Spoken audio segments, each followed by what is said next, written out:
welcome back to Life Being Willow and another Cook With Me session.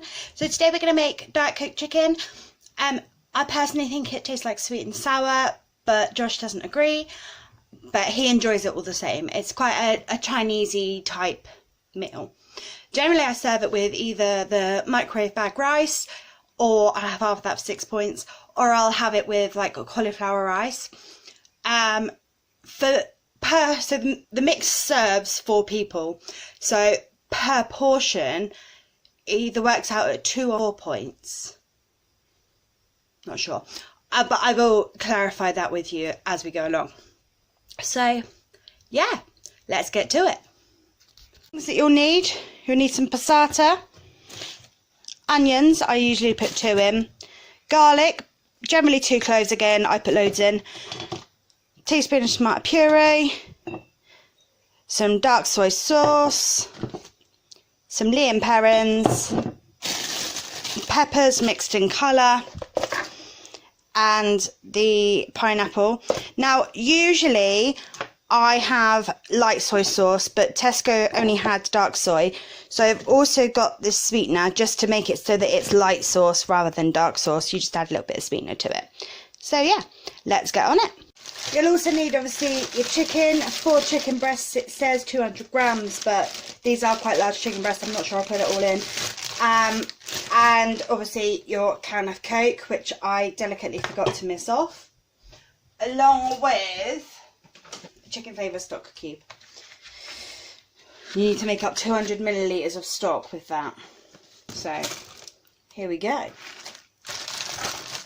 Put the chicken to the side. I pre-cooked that the other day. So obviously your fry light as well.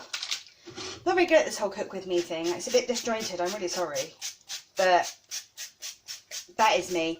So I coat the pan with the fry light. I'm like, yeah, I'm a bit fry light happy. It's 1 calorie per square. It really, I'm not worried about it at all in the slightest. So bang that on so that it simmers and does its thing. I'm going to make myself cry as I cut my onions, so please do bear with me.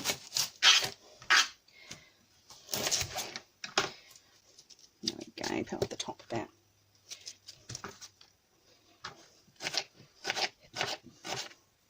So this meal can be frozen as well, which I find really good. I enjoy having it in the freezer, or the fridge even, just as a grab out meal.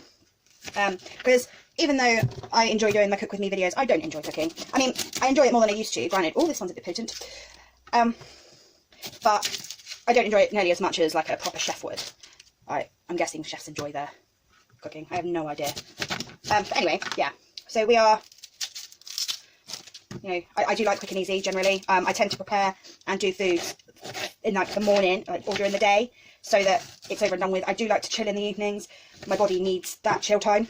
So, I don't know if I took the top layer off, I must have done, I don't know, yeah. Ooh. So yeah, I do find having nice dump meals, as they call them, are nice and easy and good to go with. So, I'm going to bung those in there, my chopped onions, and then I'm going to get my peppers out.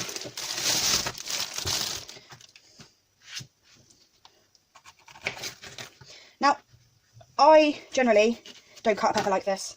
The only reason why I am is because I used half of the pepper the other day for my tacos. So, but the seeds, something I dislike so much about peppers are seeds. Like, seeds and I really just aren't friends. We don't get along at all. Because they just get everywhere. No matter what you do, they just get everywhere. Like, yeah. So, you're going to take your peppers. I'll show you how I cut mine in a minute just to avoid seeds, because I've got another one. Hold up. I'm just going to slice it down. You want them quite chunky, like you'd have in like a sweet and sour. I mean, I generally really like my peppers like a lot smaller, but we haven't, you know, there's no point doing them too small when Reese isn't around. I think I just got into the habit of doing them small because Reese doesn't do any sort of pepper veg or anything. I used to have to hide it. So yeah, I got into the habit of just cutting everything minuscule and then like blending it all into like the passata and things like that so that he couldn't see it, because if it's that sight, it's out of mind, and he'd eat it and he'd tell me it was lovely until I told him what was in it, and then he'd stress out at me that, you know, I was the worst mother ever because I made him eat something he doesn't like. It's like, well, I didn't make you, dude. You know, you ate that of your own accord. So what I've done is I've cut around the top like you would like a pumpkin, and then I'm just gonna twist it, she says, and pull. Look, there's a couple of seeds in there, and most of them are on there. So that's how I do a pepper in general. If it's quite a small pepper, I will then cut around that head bit and make sure that I've got all the bits of pepper. But if they're quite big peppers like these ones, I generally don't bother because it's just a bit tediously wasted of time. And then you've got more chance of obviously your seeds getting places. So yeah, I just chop out these yellowy bits. Oh, there we go. And then, beautifully done. I'm going to add another red pepper just to make sure that I've got enough healthy stuff in there. Because I feel like if I don't, I don't know, it won't be as good, I suppose. And it won't go as far either. So, again, chop around the top, take it, twist it, done, mate. I used to work in a pub restaurant in the kitchen, and the head chef there taught me how to do these bits. So, something I thank him for, because I used to hate preparing peppers. And obviously, when you're in the middle of a busy serve, and, you know, middle of a lunch shift, last thing you want to be doing is playing with leaving pepper seeds, because it's just, yeah. You know, I went to the a kebab van once, right? And so I have fried peppers in my kebab wraps. And he decided that he was going to quickly do it, chop it up and shove it in. Oh, the amount of seeds that I had, seriously, they were horrible. Horrible. Yeah, no, I didn't go back there again, put it that way. So, sizzling away nicely.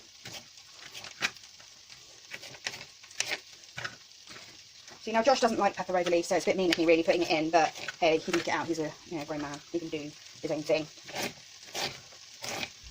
I find that he eats it if it's in there. But if I ask him, he'll be like, no, I don't want it. So, that's what we're going with. So that's obviously a bit of pepper there as well. All in there like that. Now you want to take your wooden spatula or your plastic one, if you've got a plastic one. You're taking a kitchen implement, whatever you call it. And you're just going to wash up your onion. Make sure that it's all not sticking together. You will find that it'll do it on its own anyway, but you want to just make sure, give it a helping hand maybe. You want your ring on like a low, I suppose. It's currently on 3 out of 6. So we'll give it like that. Give it a bit of a smudge here and there. It's good to take aggression out on if you've got any aggression. Just give it a good stab. Like, oh. Yeah. So, like so. And also, once that's finished, like cooking, I'm going to add a bit more dry light on the top. That was like epic. I dropped it, but it's all good. I've got it. Give it a bit of a squirt. Just in case you're wondering, I do have my pole shorts on. I'm not just walking around like bottom half naked. I just kind of realised that it may look like I was, but I'm not. I just wanted to clarify that. Right. Isn't there someone famous that cooks in the nude? I'm pretty sure they do. I can't think of her name. So then obviously you add your 2 cloves of garlic. I'm going to add 3. These are small garlic cloves.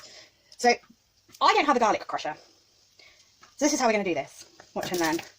A lady called Kelly taught me this when I was about 15. And I've never looked back. Granted, it would be nice to have a garlic crusher, but I don't feel like I'm missing out in my life because I don't have one, so it's fine. Someone said they use a grater, but yeah, I'm a smudger rather than a grater, if I'm honest. So I'll tell you what, garlic, I love it. I love the stuff, I actually love it. But at the same time, it's a bit stinky. Like, you can smell it on your hands for like ages afterwards. So I take like a flat knife like this, right? You put it on your thing and you just smudge it so that it flattens like that, look. And then you can just chop it up like that.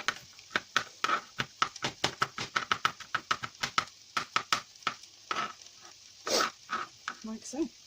Oh.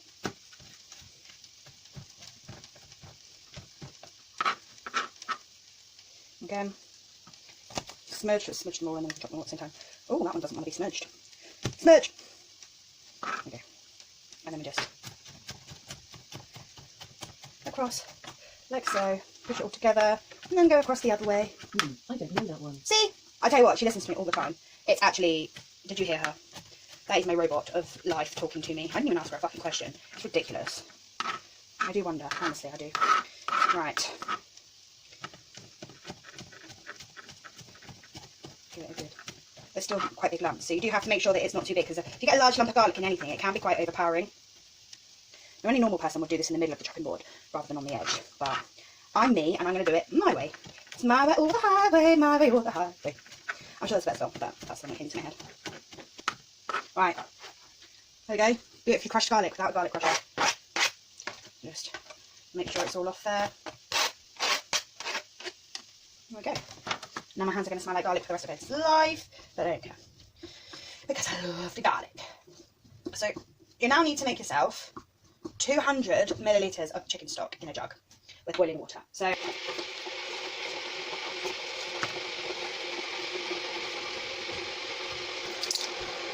So I use a tablespoon of the soy sauce.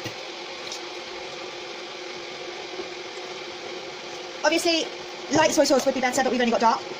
So we're also going to add 3 of the smallest one. I think it's an 1/8. No, I'm not sure. But we're going to add that into there because there's 3 teaspoons to a tablespoon, and then that makes it like it's light soy sauce. So it just takes the twang almost out of it. And then we're going to add a teaspoon of Lea & Perrins.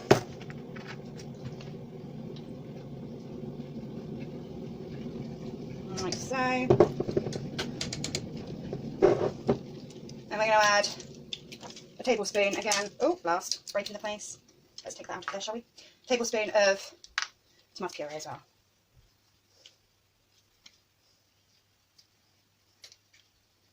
Just the one. Bung it in there. Like so. To give that a smudge around. Like that. Just let it sizzle, do its thing for a little bit while you make the stock. So obviously I popped my stock cube into my jug, 1 chicken stock cube. Now I'm going to add 200 millilitres of boiling water. So just bear with while I work out which side is millilitres. This side, 100, 200.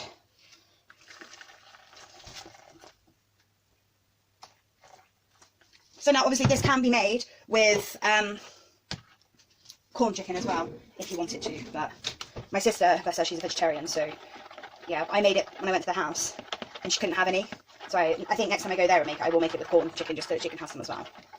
But, so give that stock a good stir. Look at this, ambidextrous, sweetheart. Right, there you go. Now nearly sorted. There. Nicely stirred in. Add it to your mix, like so. Give it a good stir.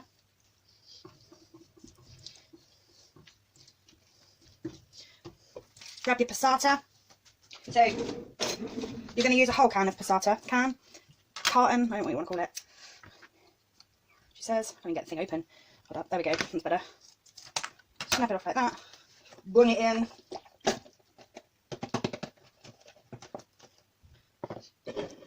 And then you want a whole can of Coke. This is my one I'm actually drinking that I showed you earlier. So you want to bung your Coke in as well. Watch your face. There you go. Then give it a stir. A good old mix around. Obviously, bring it gently. Now, it does look quite watery. It will reduce down. So you're now going to leave it, bring it up to almost a boil, like a simmer, I suppose. And then leave it to just reduce down for 55 minutes, so on a low heat. So yeah, it can be left. Now my chicken obviously is already pre-cooked, so I am going to put that in last minute. I will sit and chop it quickly now, but I'm going to put that in last minute because otherwise it'll go dry. So I think that is all nicely mixed together. It doesn't smell great right now, but it will do. It will do, trust me. Might put a little bit more soy in there, but we'll see how we go. So let's give this chicken a chop. Chop it in. You want it almost diced, I suppose. But you don't want it too thick, so these are obviously really thick pieces of chicken.